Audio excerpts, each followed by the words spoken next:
ما انسان ها به دوربر خودمون دقت نمی کنیم. مثلا صدا، میدونستی تنها صداهای مشترک دنیا که همه انسان ها مثل هم انجام میدن چیه؟ اولی مثلا توف، همه دنیا میگن توف، واسه گلوشون رو تمیز کنن میگن، واسه فیششون آب گینیشون رو بیرون کنن. مثلا صدای گود.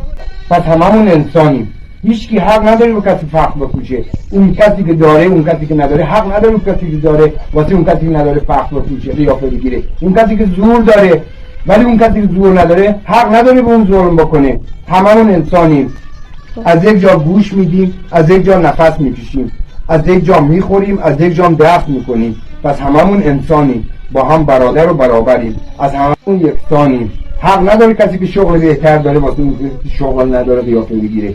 پس هممون انسانیم، برادر و برابریم، هممون از یک مادر از یک پدریم، پس برادر و برابریم. اگه انسانی رو آوردی که از یک جا نخور از یک جا دفع نکرد، اون انسان نیست، هر کاری خواستی باهاش بکن. پس دیگه جنگ بسته، ظلم دیگه بسته، خودت میخوری بذار بقیه هم بخورن.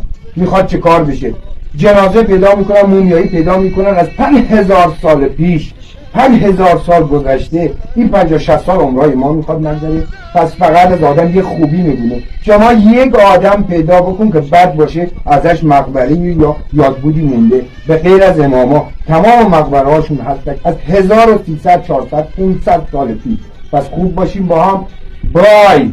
دلم در سینه می لرزه، تو میدونی تو این بندر اسیرم من، پناهنده